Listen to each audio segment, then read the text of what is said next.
Today we try to get a good sound out of the Energyball amp model in the AxeFx3.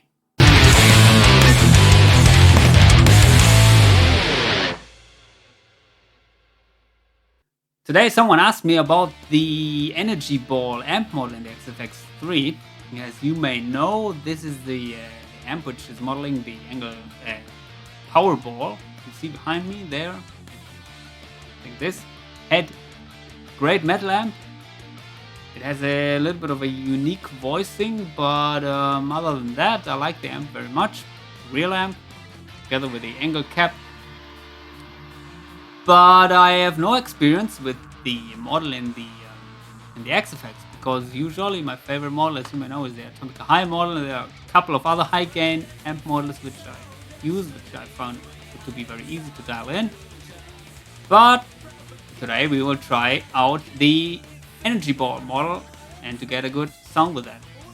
As you can see, this is my Atomic patch. I will turn off now the additional blocks here, the pitch, parametric EQ, multimode compression.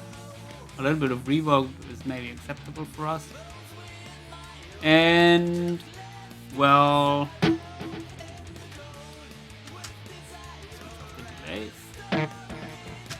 both delays. So yeah, I connected some of these output EQ faders to the pitch follower, so I will disconnect them now. Pitch follower usually does raise these faders when I'm playing higher notes, and we don't want that with the Energyball model.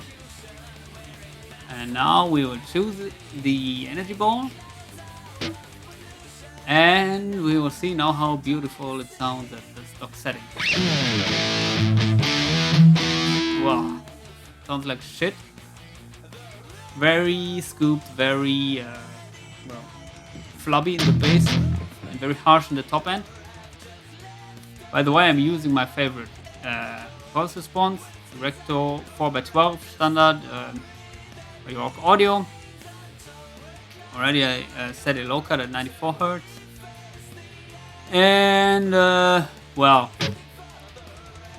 first of all, if I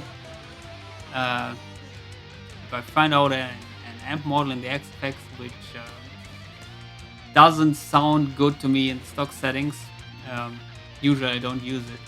So I wouldn't use this amp model, because it needs, in my opinion,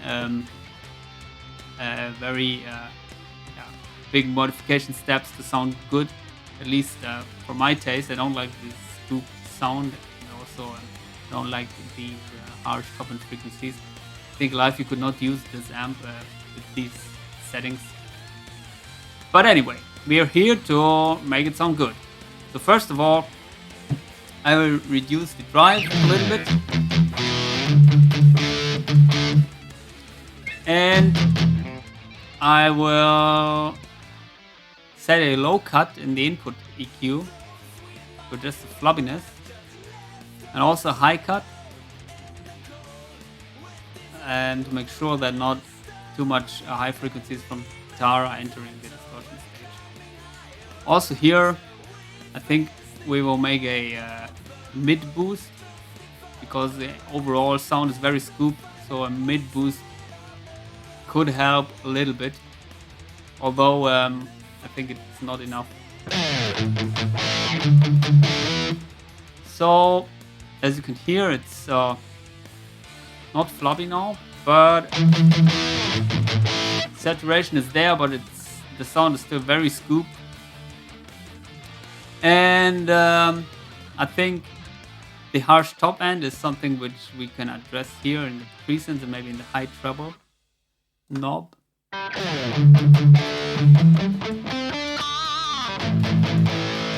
Now suddenly it sounds a little bit better to me.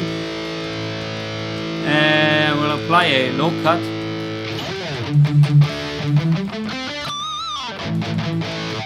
I think the overall volume is a little bit low, so I will raise it.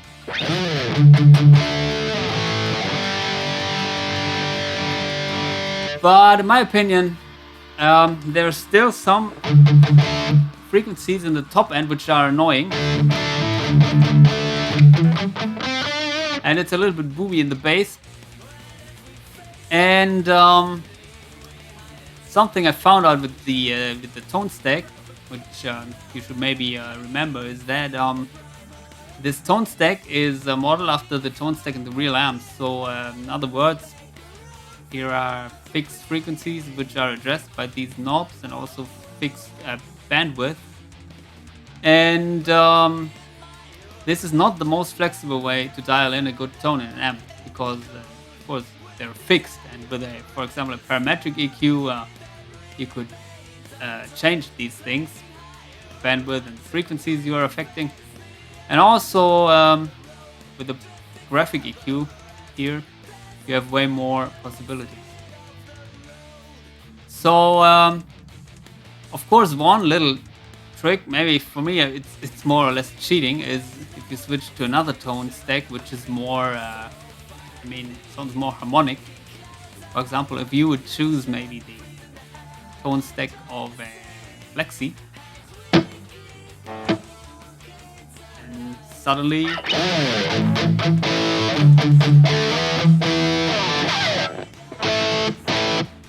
the amp sounds maybe more familiar as far as the overall frequency structure is concerned.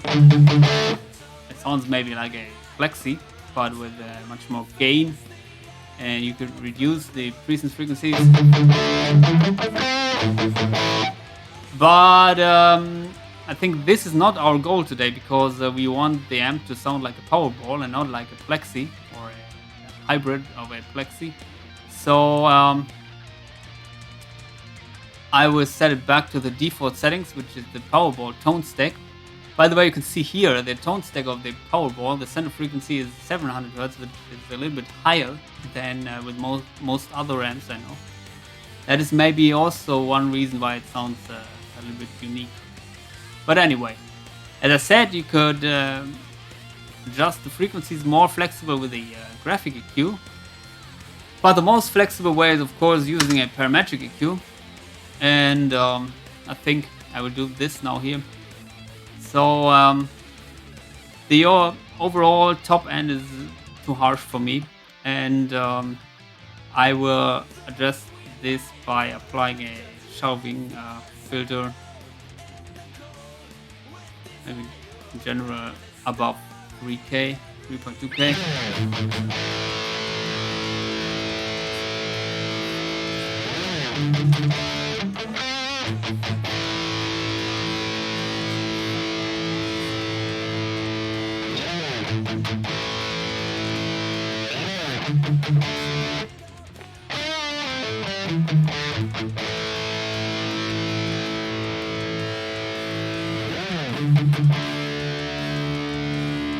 Raise it a little bit.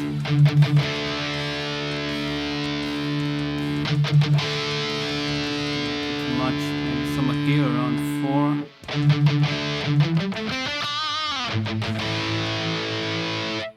4. Raise the overall level again.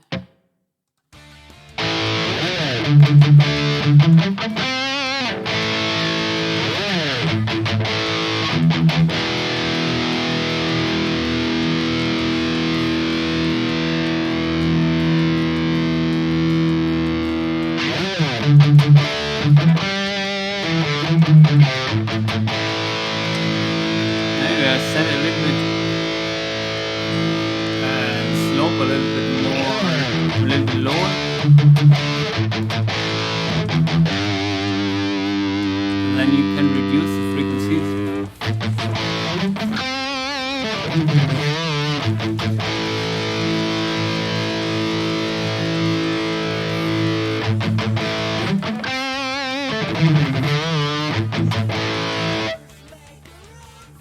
And also found out the frequencies in the lower mid-range a little bit over-pronounced, maybe around 200 Hz.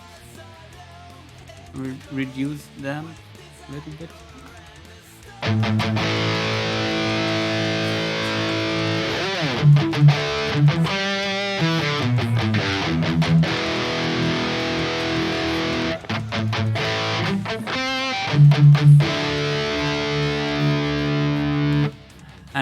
I'm hearing some phasing issue, maybe around 800 Hertz now.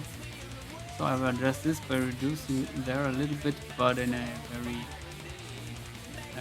narrow bandwidth. I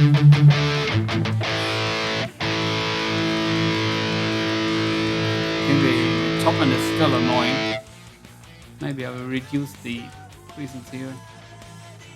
The high treble. It was maybe not so bad. I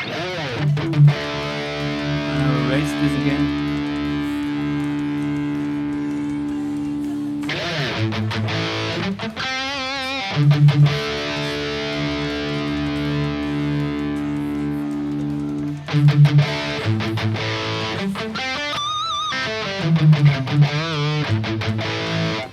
I mean, my goal is here to get a fat lead tone, but still with enough of these presence frequencies that the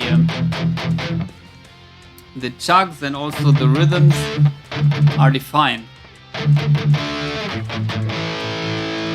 And the thing with these presence frequencies, here you saw I was reducing the frequencies above 3.5K. If you reduce them, then as the distortion is mostly happening in this frequency range, you may have to raise the gain a little bit more to get the distortion back.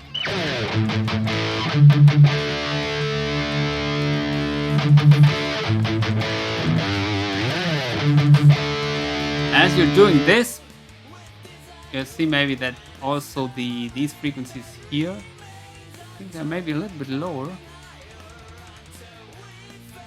They'll be reduced a little bit more.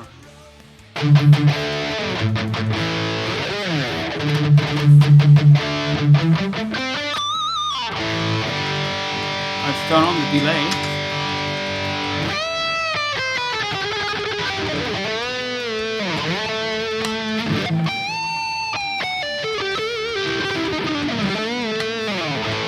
I think the high lead notes, they're a little bit thin. Usually I'm addressing this by raising the 400 Hertz a little bit, but also in a narrow bandwidth.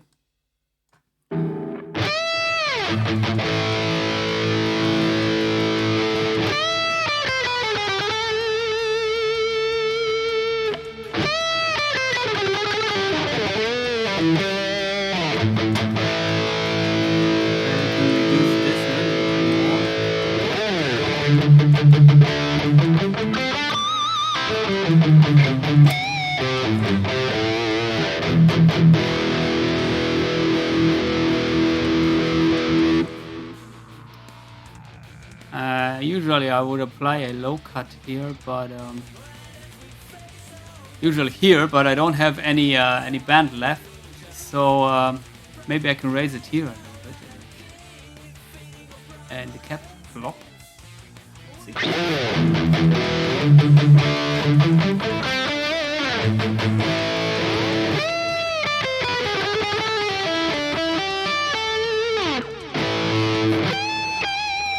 I think still the higher notes when playing leads, they are a little bit thin. Maybe I could raise some frequencies here around 2K. Get a little bit of this punch in the upper mid range.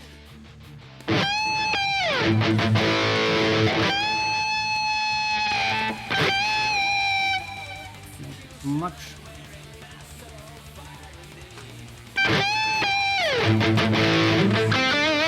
I have to be careful with this because it can get annoying if you raise it too much.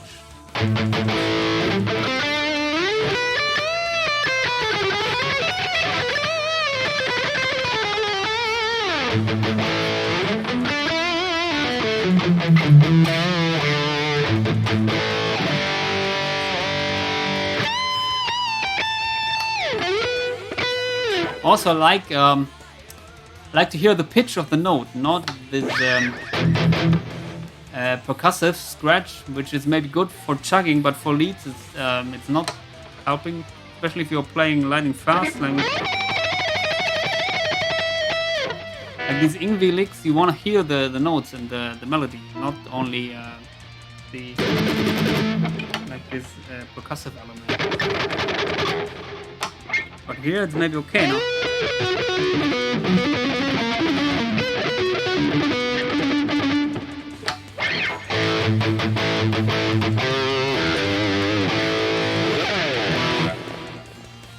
Okay, I think this sound is maybe it's maybe good in my taste. Could use it for recording also live, but of course you might think it's similar to my Atomic Elite sound. Maybe this is my favorite sound, and with every amp model, if I'm tweaking with a parametric EQ, I end up more or less at my favorite sound. So that's no surprise. Might not sound anymore like the Powerball to you, but I have to say, in my opinion, the Energyball model here with the stock settings is not usable at all, and it needs some correction. This is not the case with the real amp. The real amp is a little bit more easier to dial in my opinion. But here, well, this is how I would set it. Although it's complicated, I didn't have any experience with this amp model, and the parametric EQ is a little bit difficult to dial in, of course, because you really have to know what you're doing, and also you need to have an maybe experienced ear that you can hear which frequencies are now too loud or which have to be raised. But anyway, I hope this will help you if you want to use the Energyball amp model. And yeah, give me a thumbs up, post your comments below, and see you soon. Bye.